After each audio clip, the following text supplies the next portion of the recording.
મિત્રો 8 નવેમ્બર 2016ના દિવસે આ દેશમાં એક ખૂબ જ મોટો પગલો લેવામાં આવ્યો અને નોટબંધી કરવામાં આવી. 500 અને 1000 રૂપિયાની નોટોને બંધ કરવામાં આવી અને એના પછી નવી નોટો 500ની નવી નોટો અને 2000ની નોટો આપણને આપવામાં આવી. 2016માં આ જે બધી નવી નોટો લાવવામાં આવી એ હાલમાં ભારતની લીગલ કરન્સી તરીકે માર્કેટમાં સર્ક્યુલેટ કરવામાં આવે છે, પણ એમાંથી પણ હવે 2000 રૂપિયાની નોટને તો બંધ કરી દેવામાં આવ્યું. પણ મિત્રો, આ વિડીયોની જે મેઇન વાત છે એ છે કે હવે ભારતમાં 500ની 200ની અને 100ની નોટો પણ બંધ કરી દેવામાં આવશે. મતલબ કે હવે ભારતમાં પરમાનન્ટ નોટબંધી થવા જઈ રહી છે. ધીમે ધીમે હવે આપણા ભારત દેશમાં જેટલી પણ નોટો આજે લીગલ ટેન્ડરમાં છે, જેટલી પણ નોટો માર્કેટમાં ચાલે છે, ધીમે ધીમે બધી નોટો ભારતમાં બંધ કરી દેવામાં આવશે. મિત્રો, ગભરાવાની જરૂર નથી. આ વિડીયોને ખાલી અંત સુધી જોજો, તમે સમજી જશો કે ભારતમાં હવે કેવી રીતે પરમેનન્ટ નોટબંધી થવા જઈ રહી છે અને આગામી સમય દરમિયાન હવે આપણા ભારત દેશમાં લેનદેન કેવી રીતે ચાલશે. તો મિત્રો, ઈ રૂપિયાના વિષયમાં લગભગ તો તમે બધાએ સાંભળ્યું જ હશે. 1 ડિસેમ્બર 2022થી ભારતમાં આનો પાયલટ પ્રોજેક્ટ ચાલુ કરી દેવામાં આવ્યું છે. ડિજિટલ ક્રાંતિના આ યુગમાં હવે રૂપિયો પણ ડિજિટલ થવા જઈ રહ્યો છે. આજની તારીખમાં આપણા ભારત દેશમાં ભલે યુપીઆઈ અને ફોનપેનો વપરાશ ખૂબ જ મોટા પાયે થઈ રહ્યો છે, પણ તમને જણાવી દઉં કે આંકડાઓના અનુસાર આ દેશમાં ભારતીય લોકો પાસે રહેલી રોકડી રકમ 21 ઓક્ટોબર 2022 સુધી 30.28 લાખ કરોડના રેકોર્ડ ઉપર પહોંચી ગઈ હતી. આનાથી ખબર પડે છે કે નોટબંધીના આટલા વર્ષો વીતી ગયા છે, આમ છતાં પણ આપણા ભારત દેશમાં જે રોકડા રૂપિયાથી જે લેનદેન થાય છે એ ખૂબ જ મોટા પાયે થાય છે. જો આપણે સરકારની માનીએ તો નોટબંધી પાછળનું એક સૌથી મોટું કારણ તો ભારતમાં ડિજિટલ કરન્સીને વધારવું જ હતું. પણ આજની તારીખમાં મિત્રો આવું થઈ નથી રહ્યું. એટલા માટે હવે સરકાર આ નોટબંધીનો એક બીજો ઉપાય અપનાવી રહી છે. નોટબંધીનો આ નવો ઉપાય કરી અને સરકાર તમારા પૈસાને તમારા ખીચામાં નહીં પણ તમારા મોબાઈલમાં રાખવાની તૈયારી કરી રહી છે. તો ચાલો મિત્રો, વધારે સમય લીધા વગર આપણે જાણીએ કે આ ઈ રૂપિયો શું છે, આનો કેવી રીતે વપરાશ થશે અને સાથે સાથે આપણે એ પણ જાણીશું કે આ ઈ રૂપિયો જે છે એ ગૂગલ પે અને ફોન પે અને યુપીઆઈથી અલગ કેવી રીતે છે. મિત્રો, હવે ખીચામાં રોકડા રૂપિયા લઈને ચાલવું જૂના જમાનાની વાત થઈ જશે, કારણ કે હવે ભારતમાં લોકો માટે ડિજિટલ રૂપિયો જે આવી ગયો છે. આરબીઆઈએ આ ડિજિટલ રૂપિયાને ઈ રૂપિયાને 2 રીતે લોન્ચ કરવાની યોજના બનાવી છે. 1 નવેમ્બર 2022ના રોજ આનો પહેલો પાયલટ પ્રોજેક્ટ હોલસેલ ટ્રાન્ઝેક્શન માટે ચાલુ કરી દેવામાં આવ્યું હતું અને બીજો પાયલટ પ્રોજેક્ટ આમ જનતા માટે 1 ડિસેમ્બર 2022ના રોજ ચાલુ કરી દેવામાં આવ્યું છે. આરબીઆઈએ જાણકારી આપી છે કે રિટેલ ડિજિટલ રૂપિયાના પહેલા પાયલટ પ્રોજેક્ટમાં સરકારી અને નિજી ક્ષેત્રના 4 બેંકો SBI bank, ICICI bank, yes bank અને આના સિવાય એચડીએફસી બેંકને આમાં સામેલ કરવામાં આવશે. અને મિત્રો, સીવીડીસી મતલબ કે સેન્ટ્રલ બેંક ડિજિટલ કરન્સીને એ ડિજિટલ ટોકનના રૂપમાં જારી થશે. અને મિત્રો, આ લીગલ ટેન્ડર હશે, મતલબ કે આ જે ઈ રૂપિયો છે એને હવે કાનૂની મુદ્રા માનવામાં આવશે. ઈ રૂપિયાને ઈ જ વેલ્યુ સાથે જારી કરવામાં આવશે, જેમ કે હાલમાં નોટો અને સિક્કા જારી કરવામાં આવે છે. દેશમાં આરબીઆઈની ડિજિટલ કરન્સી આવ્યા પછી કેશ રાખવાની જરૂર ખૂબ જ ઓછી પડશે. મતલબ કે એક રીતે મિત્રો તમે એમ સમજી લો કે રોકડી રકમ ખીચામાં રાખીને ચાલવાની કોઈ જરૂર જ નહીં પડે. પણ જો તમને જરૂર પડે છે તો અચાનક જો તમને જરૂર પડે તો તમે તમારી કાગજી નોટો સાથે આને બદલાવી પણ શકશો. તો સમજી ગયા ને મિત્રો, આ ડિજિટલ રૂપિયો અને આજની કાગળની નોટોમાં ફરક ખાલી એટલો છે કે આ જે છે એ ડિજિટલ ફોર્મમાં હશે. આરબીઆઈ દ્વારા આ પ્રોજેક્ટમાં ગ્રાહકો અને વેપારીઓનો એક ગ્રુપ બનાવવામાં આવ્યું છે. ડિજિટલ કરન્સીનો આ પ્રોજેક્ટ હમણાં ખાલી 4 શહેરોમાં શરૂ કરવામાં આવ્યું છે. મુંબઈ, નવી દિલ્હી, ભુવનેશ્વર અને બેંગલુરુમાં આ પ્રોજેક્ટ ચાલુ કરી દેવામાં આવ્યું છે. પછી આવનારા સમયમાં હજી પણ હૈદરાબાદ, ઇન્દોર, અમદાવાદ, ગુવાહાટી, કોચી, લખનઉ, પટના અને એના પછી ગેંગટોક અને શિમલામાં પણ ચાલુ કરવામાં આવશે. અને એના પછી મિત્રો ધીમે ધીમે આને દેશના બીજા શહેરોમાં પણ ધીમે ધીમે ચાલુ કરવામાં આવશે.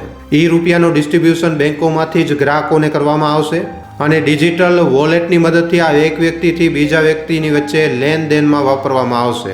અને આમાંથી પણ મિત્રો, જેમ કે આપણે આજની તારીખમાં આપણે ગૂગલ પે અને ફોન પે અને પેટીએમ કરીએ છીએ, એવી જ રીતે આમાંથી QR કોડથી પણ પેમેન્ટ કરી શકાશે. વપરાશ કરતા લોકો આને પોતાના મોબાઈલ ફોન અથવા તો પોતાના ડિજિટલ ડિવાઇસના ડિજિટલ વોલેટમાં પણ રાખી શકશે.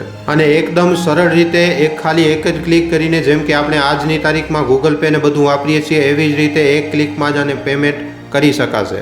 ઉદાહરણ માટે, જો તમે હમણાં કોઈ દુકાનમાં જો રાશન લેવા માટે જાઓ છો તો આપણા ભારત દેશમાં વધારે પૂરતા લોકો તો હજી પણ કેશથી જ લેનદેન કરે છે, કેશ પેમેન્ટ જ કરે છે. પણ હવે જે ગવર્મેન્ટની જે સિસ્ટમ આવી રહી છે એ એવી આવશે કે હવે તમે ઈ રૂપિયાથી પણ સામાન લઈ શકશો. આ જે ડિજિટલ કરન્સી છે, જે ઈ રૂપિયો આવશે એને આરબીઆઈ જ રેગ્યુલેટ કરશે. આપણા ભારત દેશમાં ડિજિટલ કરન્સી ઈ રૂપિયો બે પ્રકારનો છે.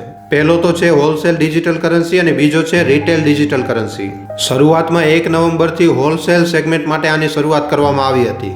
પછી 1 ડિસેમ્બર 2022થી આને રિટેલ સેગમેન્ટમાં પણ ચાલુ કરી દેવામાં આવ્યું. હવે મિત્રો, અહીંયા ડિજિટલ રૂપિયાનું નામ સાંભળીને તમારા મનમાં એક પ્રશ્ન તો જરૂર આવી રહ્યો છે કે આ જે ડિજિટલ રૂપિયો છે, જે ઈ રૂપિયો છે, એ આજના ગૂગલ પે અને પેટીએમથી અલગ કેવી રીતે છે, યુપીઆઈથી અલગ કેવી રીતે છે? તો મિત્રો, આને ખૂબ જ ધ્યાનથી સાંભળજો અને સમજજો. હમણાં આપણા દેશમાં ઘણા બધા લોકો પેમેન્ટ કરવા માટે યુપીઆઈ એપનો વપરાશ કરે છે. યુપીઆઈનું ચલણ ભારત દેશમાં એટલો ઝડપથી વધી રહ્યો છે કે આને નાના છોકરાથી કરી અને મોટા માણસો પણ આને વાપરી રહ્યા છે. કારણ કે યુપીઆઈ પેમેન્ટ કરવાનું જે પ્રોસેસ છે, એ પ્રોસેસ ખૂબ જ વધારે સરળ છે. એકદમ વોટ્સઅપ ઉપર મેસેજ મોકલવા જેમ જ છે. હવે જો આપણે વાત કરીએ કે આ ઈ રૂપિયો, આ ડિજિટલ રૂપિયો યુપીઆઈ અને પેટીએમથી અલગ કેવી રીતે છે, તો મિત્રો તમને જણાવી દઉં કે હમણાં જે આપણે યુપીઆઈ પેમેન્ટ કરતા હોઈએ છીએ એને આપણે ડિજિટલ કરન્સી ન કહી શકીએ. કારણ કે યુપીઆઈ દ્વારા જે પૈસા ટ્રાન્સફર કરવામાં આવતા હોય છે એ આજે પણ ફિઝિકલ કરન્સીથી જ ચાલે છે. યુપીઆઈ પેમેન્ટ જે છે એ direct bank account to bank account હોય છે. ડિજિટલ રૂપિયા માટે આરબીઆઈએ એમ કહ્યું છે કે પાયલટ પ્રોજેક્ટમાં જે પણ બેંકો સામેલ છે એ બેંકોના ડિજિટલ વોલેટના માધ્યમથી આને વપરાશમાં લાવી શકાશે. હમણાં જે યુપીઆઈ સિસ્ટમ છે એને અલગ અલગ બેંકો રેગ્યુલેટ કરે છે, જે આરબીઆઈની નિગરાની એની હેઠળ જ કામ કરે છે. પણ જે ડિજિટલ રૂપિયો છે, જે ઈ રૂપિયો છે, એને સીધો આરબીઆઈથી જ રેગ્યુલેટ કરવામાં આવશે. પણ અહીંયા પણ એક વાત છે, બાકીના બેંકો પણ આના ડિસ્ટ્રીબ્યુશનમાં સામેલ હશે. હવે વાત રહી આ ડિજિટલ રૂપિયાના ફાયદાની, તો ઘણા બધા જાણકારોનું એમ માનવું છે કે આ ડિજિટલ રૂપિયાના ઘણા જ મોટા ફાયદા છે. જેમ કે આનાથી આપણી ડિજિટલ ઇકોનોમીને ખૂબ જ મોટી મદદ મળશે અને ખીચામાં રૂપિયા રાખીને ચાલવાની જરૂર નહીં પડે. ડિજિટલ રૂપિયાને બેંકમાંથી કેશ મનીમાં એકદમ ખૂબ જ સરળ રીતે કન્વર્ટ કરી શકાશે. અને હા મિત્રો, સૌથી મોટી વાત, આ જે ઈ રૂપિયો છે એ વગર ઇન્ટરનેટના કામ કરશે. આના માટે કોઈ ઇન્ટરનેટ ડેટા ચાલુ કરવાની જરૂર નહીં પડે. સૌથી મોટી વાત તો એ છે કે હમણાં જે કરન્સી છે એની બરાબર જ આ ઈ રૂપિયાની વેલ્યુ હશે. અને ભવિષ્યમાં આ ઈ રૂપિયાને યુપીઆઈ સાથે જોડવાની પણ તૈયારી ચાલી રહી છે. આનાથી થશે એવું કે તમે આને પોતાના મોબાઈલ વોલેટમાં પણ રાખી શકશો. આના સિવાય આને બેંક મની અથવા તો કેશ મનીમાં ખૂબ જ સરળ રીતે બદલાવી પણ શકાશે. આને ઓનલાઈન ચેક કરવાની રીત એકાઉન્ટ બેલેન્સ અથવા તો મોબાઈલ બેલેન્સ ચેક કરવાની જેમ જ હશે. હવે મિત્રો, સવાલ એ છે કે શું આનાથી પહેલાં પણ કોઈ દેશે આવી રીતની ડિજિટલ કરન્સી લોન્ચ કરી છે, પોતાની કરન્સી લોન્ચ કરી છે? તો આનો જવાબ છે હા. 6 વર્ષ પહેલા પીપલ બેંક ઓફ ચાઇનાએ યુઆન વેચ્યા હતા. ચાઇનાએ 2 પાયલટ પ્રોજેક્ટ તૈયાર કર્યા હતા. ચાઇનાએ લોટરી સિસ્ટમથી યુઆન વેચ્યા હતા અને જૂન 2021 સુધી 2.4 કરોડ લોકો અને કંપનીઓએ યુઆનના વોલેટ બનાવી લીધા હતા.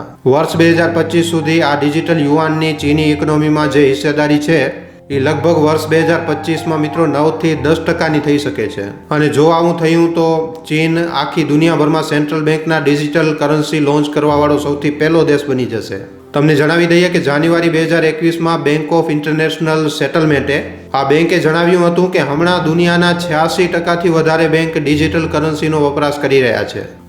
વપરાશ નથી કરી રહ્યા, ડિજિટલ કરન્સી ઉપર કામ કરી રહ્યા છે. મિત્રો, ગભરાવાની જરૂર નથી કે તમારા ખીચામાંથી પૈસા લેવામાં આવી રહ્યા છે. બસ પેમેન્ટ કરવાની રીતને બદલવામાં આવી રહ્યું છે.